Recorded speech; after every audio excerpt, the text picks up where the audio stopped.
What is going on, guys? It's Dude12345 bringing you guys a quick video here. We are finally starting on the Lost Mines of Phandelver. I guess it's called the D&D Starter Set review. So, just as I have done before, let me just make sure it's completely in the shot there. Yep. Alright, cool. Everything good? Awesome. Alright, just like I have done before, I'm going to break this up into two videos. So this one's going to be the shorter one. It's going to be just going over the accessories, what's in the box, everything like that. Now, one thing I am going to say is that this comes with a set of dice. I don't have those dice on me. They're downstairs on my setup, and, well, I'm not going to lie, I just didn't go and grab them. But I do indeed have my Rick and Morty set from when I did that before, because I've kept those up here in my room. And I remember that they're about the same quality, except they're red in this one. And let's go ahead and flip it over on the back, and you will see what I'm talking about. So if we flip it over, oh, never mind, they're blue. But hopefully you can see that there, the blue dice. I know that typically we would do this way, but the way I have it set up, I'm going to have to do it this way. So I'm sure you guys are probably going to struggle to read that, but it's okay, I'll read it out loud. We've got explore subterranean labyrinths, plunder hordes of treasure, battle legendary monsters. The Dungeons & Dragons starter set is your gateway to action-packed stories of the imagination. Okay, I can read, guys. This box contains the essential rules of the game, plus everything you need to play heroic characters on perilous adventures in worlds of fantasy. So it's going to come with a 64-page adventure book. I'll be showing you that today, but my review and coverage of that will be its own separate video. It'll be a much longer video, kind of like how we did with Rick and Morty. Then it has a 32-page rule book, which is, it's a good rule book. It covers basically what's in the basic rules, but nothing that you're going to need to know past level 1 through 5. It comes with 5 pre-generated characters. There's no rules for character creation in this set. You're not going to be doing that at all. And then lastly, it's going to come with those 6 dice for you, which, like I said, I do not necessarily have. So before we break her open, let me go ahead and show you the 6 dice that it would come with. Alrighty, right here. Let's see. What else does it come with? We've got that. I needed my D8. There it is.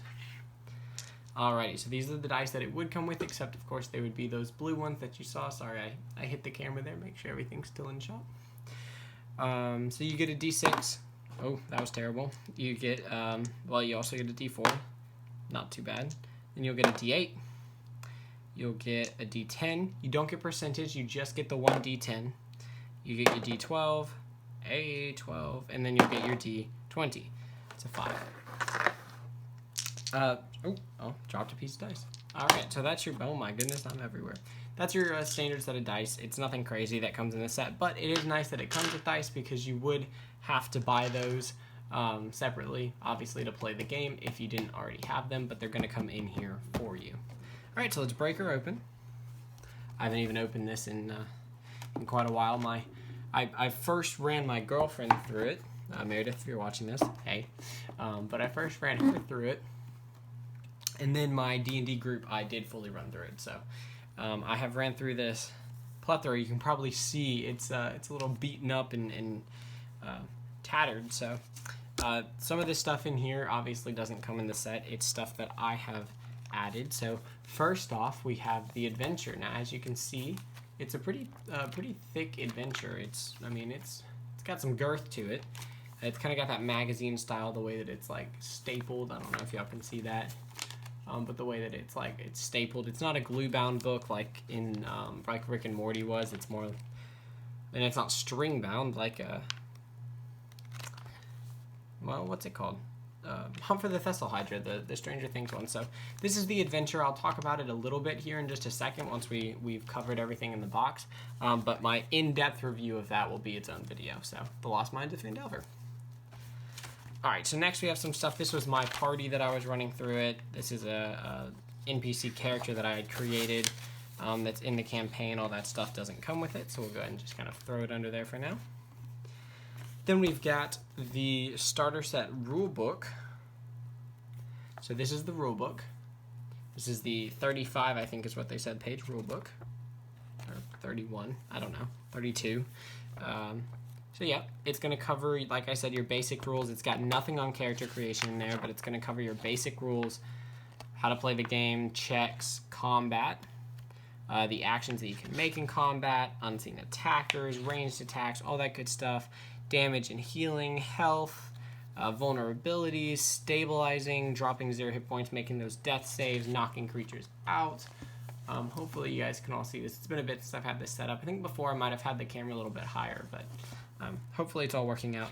Your travel and resting, some different rewards, how XP is going to work, your equipment.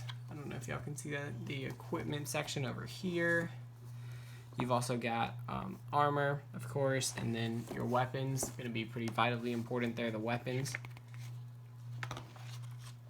More equipment. This is your adventuring gear table over here, and then you've got mounts and instay and all that stuff over here. Yeah, and then it gets into the spells, rules for spell casting, and then of course cleric wizard spell list, so you guys can take a glance at those if you can see them, to take a look at what spells are available in this set. And then it does of course go over all of those spells and their abilities, and then lastly the back page is of course the conditions.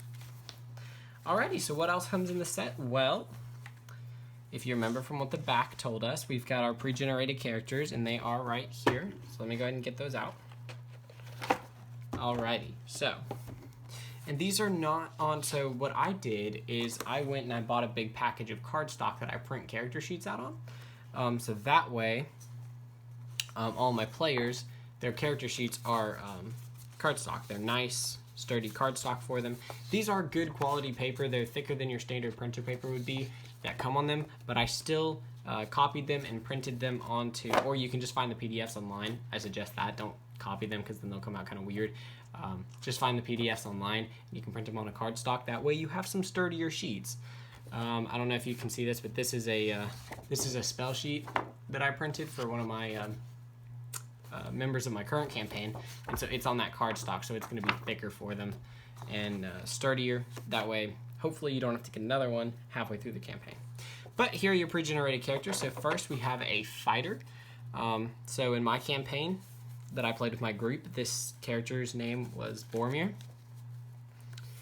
And yeah, he's kind of like a barbarian, but he's not, because this is a starter set, so they're keeping it simple. He's going to be your fighter, but he's going to be your main melee fighter. He's going to be using great axes, javelins. He's got a fighting style defense, so he's also focused around armor. He's got already got chainmail, I think. Yep, he's already got chainmail, so he's got disadvantage on those dex stealth checks. But yeah, and he's got that defensive style, so he's getting that +1 bonus to AC. 17 AC right off the bat. That's pretty powerful character there. So that's that one. And unlike if you saw the Rick and Morty video that I did, unlike that starter set, these character sheets check out. Everything's correct on them as far as I'm concerned, and I've checked them through and through a couple of times. So that's the first one. The next one is going to be your cleric. Okay, so on our campaign, this character's name was Leonidas. He's a dwarven cleric, Hildorf. So obviously you're going to get some of those dwarven things. You got dark vision, you've got the dwarven resilience against poison, toughness, which just gives you that extra hit point. And yeah, so this is your cleric. So it's got a warhammer and hand axe, so and chainmail, of course. You've got that 18 armor class because this cleric actually has a shield. So extremely high armor class, low dexterity build here. Obviously going to be high in the wisdom because it's a cleric. And then, one thing I should add, let me grab this one back here. So let's look at the first one here, is that the back does some really good stuff. So it talks about the human, just kind of giving you information on your race. Now, obviously, humans are going to be the more simple of the ones, but it goes over that for the other ones too. And then it goes over your class a little bit just to kind of tell you what your focus is here. So if we read this, fighters are the most diverse class of characters in the world of Dungeons & Dragons. Questing knights, conquering overlords, royal champions, elite foot soldiers, hardened mercenaries, and bandit kings. As fighters, they all share an unparalleled mastery with weapons and armor, and a thorough knowledge of the skills of combat. And they are well acquainted with death, both meting it out. I've never heard that phrase before, but hey, meting it out and staring it defiantly in the face. So yeah, that's the little background on fighter there, and they do that for all the other classes. And then it talks about your backgrounds. Now, since they're running pre-generated characters, this is something I really like, and this is not just the backgrounds of the character, where you get position of privilege because he's a noble, right? If you guys can see that. Now, this actually talks about the background of the character. Your family is no stranger to wealth, power, and privilege, and you have a personal goal. Your personal goal here is to civilize Phandalin. You were meant for more than being a ruler of nothing at all. Rebuilding Corlin Hill is impractical thanks to the volcano, but in the last 3 or 4 years, hardy settlers have been rebuilding another ruin near the city, the old town of Phandalin. And that's going to be kind of the hub of the adventure without spoiling too much.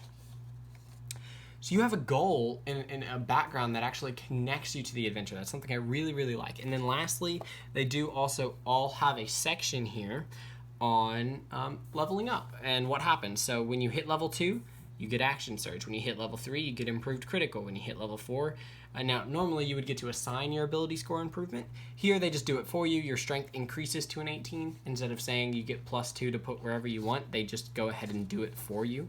And that's not a problem because, again, these are basic starter sets. You know, you've got to understand that the players need the simplicity where they can find it. So that was the fighter. If we take a look here, we've got the cleric, background, again, ties it into the campaign, and then gaining levels. It's obviously much longer for the cleric because the cleric's more complicated. You've got your channel divinities, and you've, of course, got spells. Spells are one of the most complicated things in D&D, but again, all the way up to 5th level. So that is, and then of course the dwarf stuff. So our next character is going to be the halfling rogue.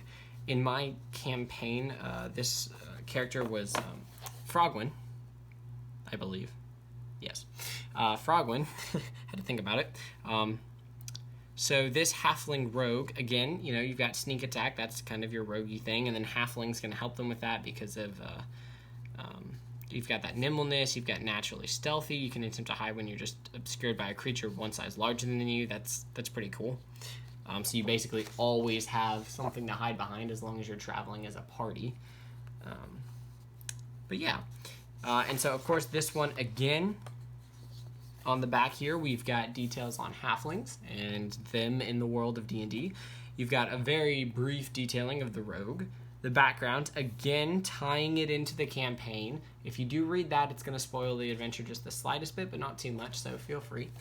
And then, of course, levels. Not too long because the rogue is, of course, a martial class, and it keeps it pretty simple. And again, you also, it doesn't get into subclasses. They just picked your subclasses for you. So I'm going to go ahead and tell you the fighter is a champion. The cleric is a life domain. The rogue is a thief. Yeah, the rogue is a thief. So the wizard here, it's a high elf wizard in my campaign. This character's name was Soliloquy. And yeah, again, same thing. You've got all of your stuff there. Low hit points, obviously, because this is a wizard. You've got your ideals, bonds, flaws, and personality traits already there in there. If we flip it over again, of course, we've got stuff on the elf. We've got the wizard background. Once again, tying it into the campaign. I love, love, love to see that. And then another long one, of course, because we've got another spellcaster on our hands. So this is going to be the wizard of the party. And then lastly, we have another fighter. So for the 5th character, they added another fighter. They don't delve into Bard here like they do in the Essentials kit, if you know that. They don't have pre-generated characters in the Essentials kit, but they do include Bard in their character creation rules. This character actually wasn't really in my campaign. He's the one that I actually turned into that NPC that you probably saw earlier when I took that out of the box. So in my campaign, this character's name was Carter. And yeah, again, so this is another fighter, except this one's going to be based on range. So you've got, obviously, a longbow, and you took the fighting style archery, so you get that +2 to attack rolls when you're using ranged weapons. Yeah, and so, again, this is another champion fighter, so at 3rd level, you're getting that improved critical. That's the only subclass ability that you're going to get in this campaign, because it stretches from level 1 to 5. And yeah. So there is that. Without spoiling too much, I am going to say that, first of all, the rulebook is a quality rulebook, but it's nothing crazy. Obviously, this has a big spacer because the stuff that comes in this box doesn't take up that much space, and they want to make it look like a big starter set. But anyways, so without spoiling too much, sorry, I'm reorganizing my papers here. Without spoiling too much, the adventure is really, really good. It is very, very good. I haven't ran too many adventures, but it is certainly better than either of the other starter sets. So when we get into, and like I said, I don't want to spoil too much, but when we talk about the Stranger Things starter set, or when we talk about the Rick and Morty starter set, both of those sets are, well, it's kind of an adventure in the Stranger Things one, but it's going to last you maybe 1 or 2 sessions. And the Rick and Morty one's actually going to last you longer, but it's just a big, funny, enjoyable dungeon. This adventure, however, this Lost Mines of Phandelver, is a low-level campaign. It is a level 1 to 5 stretching campaign. For my group, it took about 30 sessions for us to complete. I did add a lot of my own stuff, and there was a lot of side questing into some of the cities that aren't actually detailed in there. And whatnot, but I certainly think any group is probably going to be able to squeeze 8+ sessions out of this, even if you're running it very quickly and very straight to the point, boom, boom, boom, from place to place. You're probably going to get 8+ sessions out of this. So this is certainly going to be more of a campaign, because if you're playing once a week per se, that's going to last you at least 2 months. That's quite a bit of time. And don't forget, it obviously does also come with the dice. Other than that, I can say that the quality of it is very, very good. It's not necessarily your classic go and kill a dragon, but it doesn't really need to be. The structure of it is beautiful. It's not really railroady. Your players aren't going to be forced to go from one thing to the other, but they're probably going to be inclined. There's reasons to go from point A to point B to point C all the way to the very end of the campaign. And there's options for them to divulge from that path and kind of take their own route, if you will. So yeah, it definitely gets a solid, I think. I'm trying to remember that there are full-length campaigns I'll be reviewing in the future. So I'm going to say right now for me, and this is keeping in mind that there are really good full-length 300-page adventures, this 64-page adventure still comes in striking a very good 7.5 is what I'm going to give it. So 7.5 out of 10, cannot go wrong, and definitely, in my opinion so far, I have not finished the Essentials kit, so I cannot consider that one. But between Stranger Things, Rick and Morty, and this, definitely the best adventure right here. So stay tuned for my video on that. I don't know if it'll be featuring Meredith like I did with the last one, but hopefully it will. You guys seem to enjoy that, and it definitely gives you guys that dual perspective of both DM, me, and player, because she played in the campaigns. And she's actually played through this one twice, so she definitely has a good idea of what's going on in here. So if you guys enjoyed the video, feel free to like it and subscribe to the channel if you want more content like this. Don't forget to leave a comment down below if you have any suggestions or anything like that you want to see. And I did not forget, I am still going to make video game content. I'm working on that. So stay tuned, and hopefully you guys will see some different videos. But until then, peace out.